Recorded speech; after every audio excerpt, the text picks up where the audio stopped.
Bună tuturor! Subiectul de astăzi este meditația. Cât de importantă este meditația în cunoașterea de sine, în realizarea sinelui, dar nu numai, și în viața de zi cu zi. Dar înainte să vorbim despre acest subiect, vă încurajez să respirăm împreună, să ne liniștim puțin, să ne conectăm mai bine, ca să integrăm mai bine aceste învățături. Închidem ochii sau îi lăsăm deschiși, fiecare așa cum simte, și apoi doar respirăm.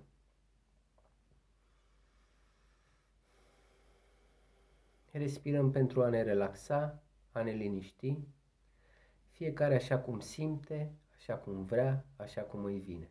Doar respirăm.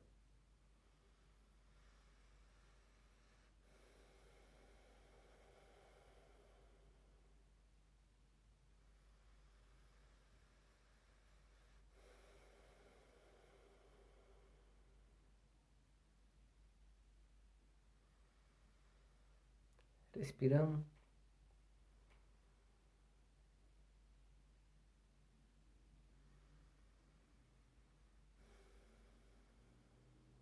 Ne liniștim.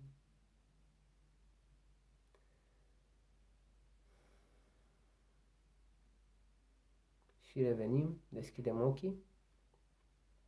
Meditația. Meditația, din punctul meu de vedere, este extrem de importantă. Meditația nu doar te ajută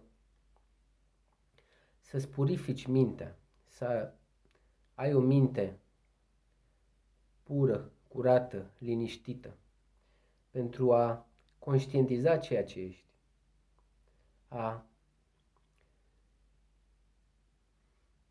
pur și simplu a te întâlni cu tine.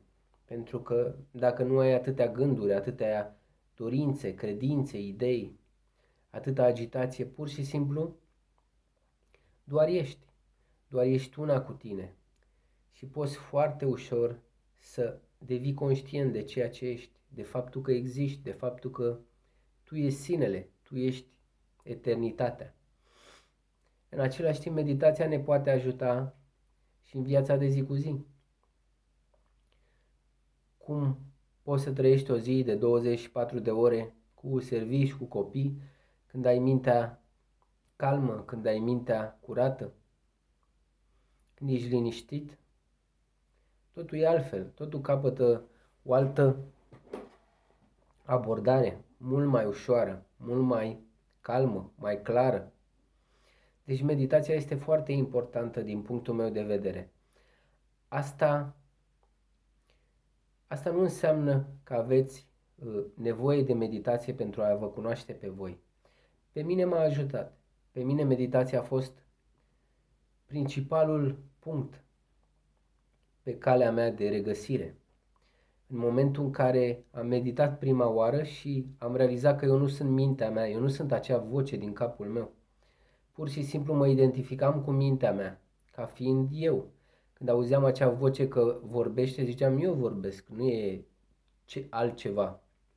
Și în momentul în care am meditat, am făcut o meditație de observare a gândurilor sau ceva de genul ăsta.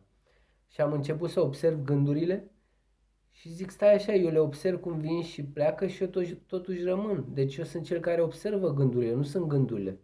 Și atunci am avut așa un moment de trezire, de adâncime, de profunzime foarte puternic și de atunci, în, nu știu, un an am avut și realizarea de sine. Nu mai știu exact cât timp, dar simt și știu că acea meditație și meditația în general m-a ajutat. Meditația te ajută și să-ți purifici centrii energetici, partea spirituală, da? Foarte multe credințe și dorințe care ni le facem fără să știm că dorințele și credințele noastre au putere, că mintea noastră are o putere, creează lumi, da? Poate crea lumi și le poate distruge doar cu mintea. Atât de importantă este. De aceea e bine să avem o minte pură, o minte curată, o minte armonioasă.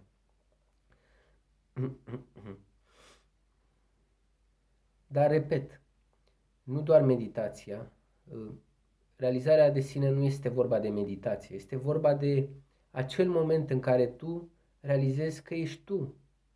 Nu ești o idee care ai avut-o, nu ești un gând, ești exact ceea ce ești. Iar pentru acest lucru nu ai nevoie de meditație, nu ai nevoie de nimic. Îl avem exemplu pe Eckhart Tolle. Poate mulți dintre voi îl știu.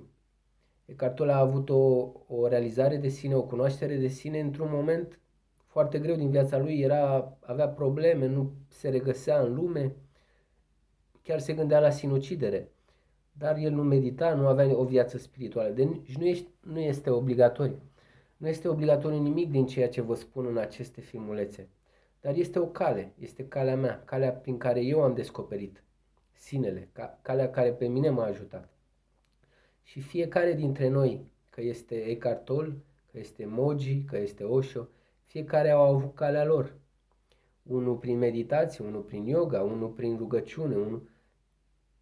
Au avut aceste circumstanțe, i-au ajutat pe ei și le predau mai departe. Aceste circumstanțe pe care m-au ajutat pe mine, le dau și eu mai departe. Altă cale nu știu decât aceasta. De aceea vă încurajez să meditați. Orice formă de meditație este bună. Într-un fel sau altul, toate meditațiile sunt cam la fel. Au un scop de purificare a minții, de detașare și de eliberare de agitație, de emoții, de stare, de stări și de a pătrunde mai adânc în ceea ce ești, de a fi liber în tine și să nu fii atât de mult atașat de lume prin dorințele tale, prin credințele tale, prin minte. Dar meditația te poate ajuta în realizarea sinelui, în cunoașterea de sine, în cunoașterea adevărului. Pentru că meditația este un exercițiu care te conectează mai mult cu partea care ești permanent, cu observarea, cu a fi, cu această parte detașată, care este mereu detașată de lume. Și în același timp eliberează mintea, iar asta este foarte important, să ai o minte clară, o minte curată. Pentru că în momentul în care tu nu ai niciun gând, tu ești sinele. Tu ești sinele și dacă ai un gând, dar acel gând, dacă îți spune total contrariu, tu îl crezi. Dar în momentul în care n-ai niciun gând, ești în pace, ești în liniște, atunci ești una, complet conectat cu partea permanentă care ești, cu adevărul, cu sinele.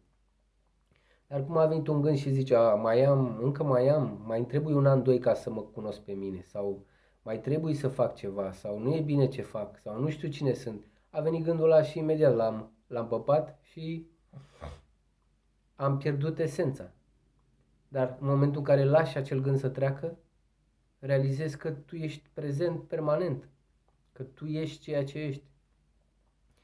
Deci vă încurajez să meditați pe această cale de regăsire. Meditația este foarte bună. Orice meditație ajută. Aceste meditații gen Vipassana, meditațiile mindfulness, meditații în general care au legătură cu mintea și cu a te detașa de minte, a observa mintea, a lăsa mintea să treacă, gândurile să treacă. Dar în general orice meditație, cu cât ți se potrivește mai bine, cu cât te regăsești mai mult în ea, cu atât mai bine. Și pentru cei care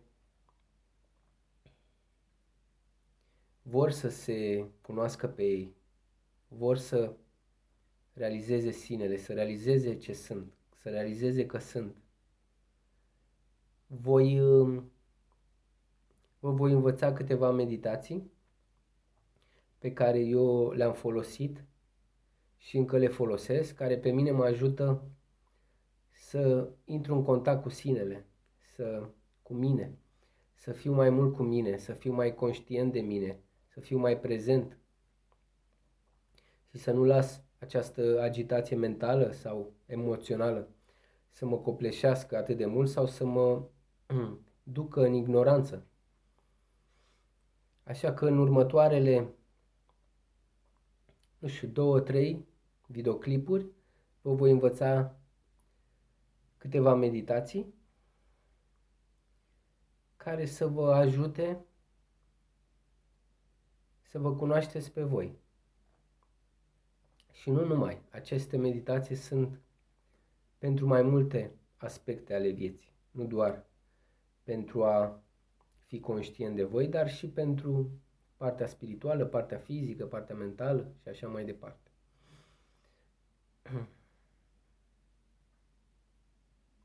Cam atât. Despre asta am vrut să vă vorbesc. Despre importanța meditației. Este foarte important. Meditația e foarte importantă. Este un exercițiu care te propulsează foarte departe. Și vibrațional, și fizic, și mental, și pe calea de căutarea sinelui, de realizarea sinelui. Așa că vă aștept la următoarele filmulețe pentru a vă învăța câteva exerciții de meditație care sper să vă fie de bine și să vă cunoașteți complet și total, fără urmă de îndoială. Și să vă bucurați de această cunoaștere pentru că este ceva minunat, ceva natural și cam atât pentru azi. Vă îmbrățișez și vă urez o zi frumoasă în continuare. Pe data viitoare, la revedere!